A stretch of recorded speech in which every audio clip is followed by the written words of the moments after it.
Hello, welcome to Ascension Moment, show number 11.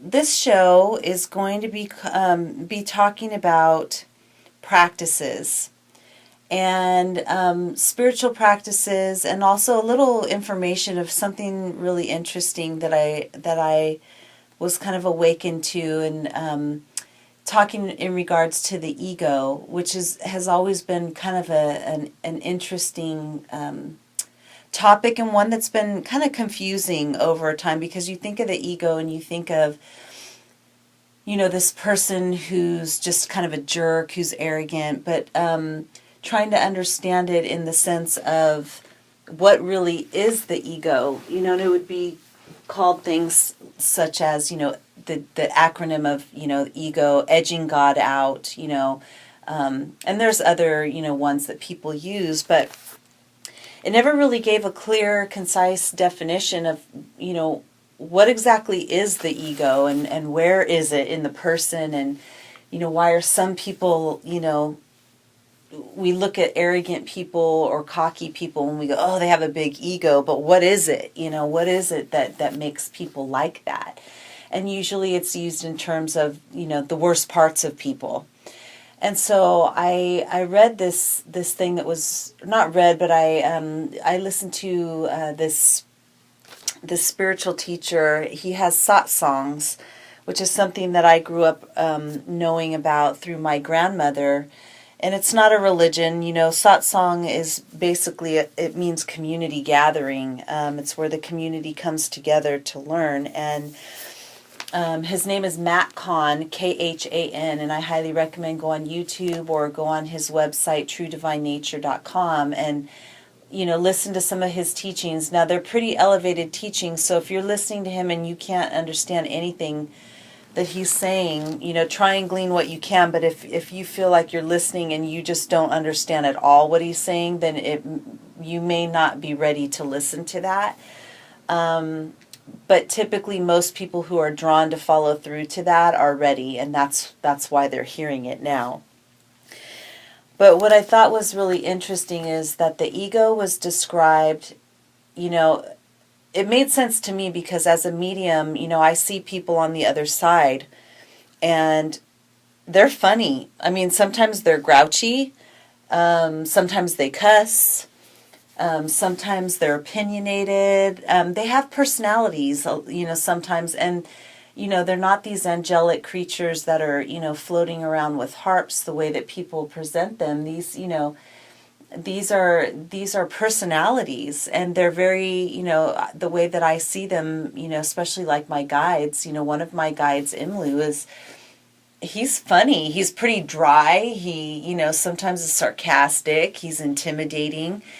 And so when people describe the ego as mind, it never really, I learned the teachings, but it never gave me a clear-cut feeling that I understood it, because when you're dealing with, either some disembodied, ghost or a person, or you're dealing with spirit guides, they don't have physical minds, and yet they still maintain personality.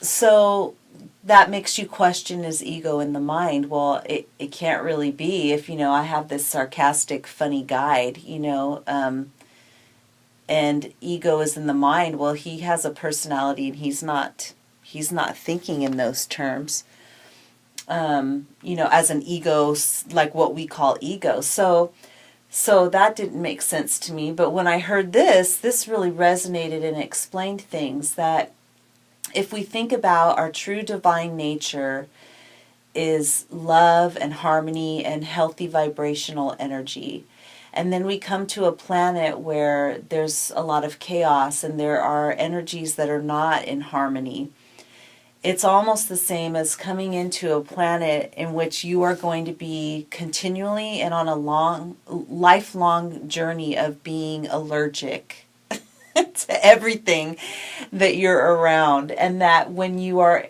able to finally get to a point where you are you are harmonious within your own energy, and then you surround yourself with other people that are also in harmonious energy, then you get some relief from this continual allergic reaction.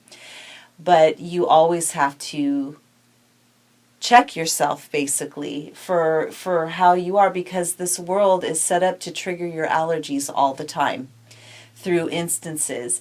And it made sense to me too, because we often hear of spiritual practices that talk about the ego and getting rid of the ego, but the ego is actually part of the personality. And so in some ways it's that concept is saying to deny yourself any feeling or become very stoic and have no feelings in your interactions. But that's almost an impossible thing to do, because unless you are in a situation where, maybe you're in a monastery where you're not being constantly aggravated by these allergens, right? We call people and their energy. If you can seclude yourself, then of course you're going to have less allergic reaction. But most of us who live in the world have to live in the world. And so to say become stoic and unfeeling so that you don't have any ego, that never worked for me either. It wasn't practical. The answer can't be become a spiritual robot or a spiritual statue, one who is denying, any sense of ego through, your interaction or reactions that you have. Because we do have reactions to things, and it's difficult because those are the times when we are at our worst allergy, and we have to inculcate the harmony side of us to overcome the allergy.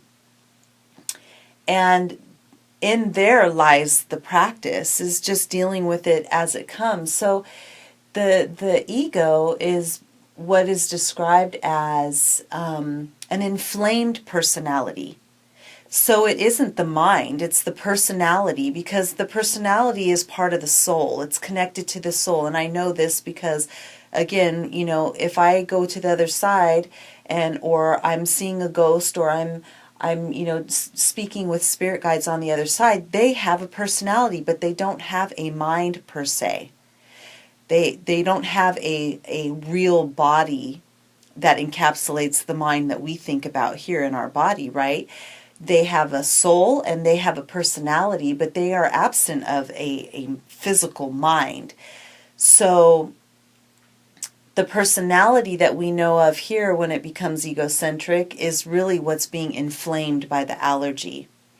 And so our goal has to be not to become these robots that don't feel anything, but to understand how not to further aggravate, someone's allergen.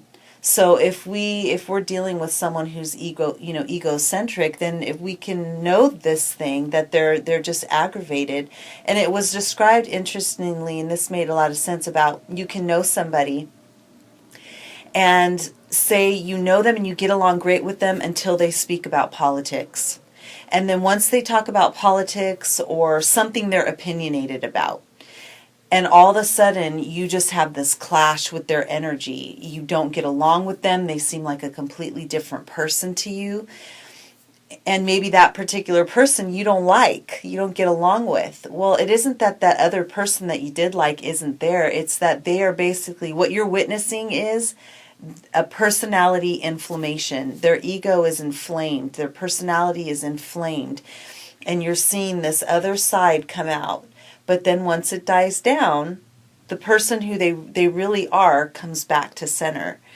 And so when we know this, if we get caught up in situations where someone is really making us work at maintaining our harmony because we're having an allergic reaction to everything they're saying, if we can look at it though and just simply say within ourselves, this person is having an allergic reaction with whatever it is they're talking about, then maybe we can come from a place of compassion and understand that they're just this beautiful personality that's inflamed at the moment, but it will subside, and that we don't further aggravate the allergen or the inflammation by us becoming inflamed and then fighting, ego against ego. So this is something that I found extremely interesting. And it also, what came into play was talking about practices. The more that I'm coming along in my lifetime, the more that I'm realizing that it is really about being present in your own life. And I'm moving, further and further away from the idea that we have to be involved in all these different practices in order to heal or in order to be at peace. I think practices are a good tool initially to get you to think of things and to try and move yourself out of just maybe the way you've been conditioned and into another way of thinking that helps you feel at peace. But after a certain amount of time of dealing with certain practices and rituals of that nature, it seems more, how is it for me? I feel more free in the sense when I'm owning my own life and I'm realizing that I don't need to fit into someone else's practice or a certain specific way that's outlined in order to reach a certain level of peace and harmony within myself. Although I've done all those things and they have helped to get me where I'm at now, what I'm looking at now is that I think that the best type of practice is the kind that helps you and then says, once you get there, let go of all the need to practice anything. It's like with herbal medicine. I would tell people, you take this herbal medicine and it will help you with your symptom, but the ultimate goal is to need no medicine. Even though it's herbs and it's natural, the ultimate goal is to need nothing because you're in perfect health.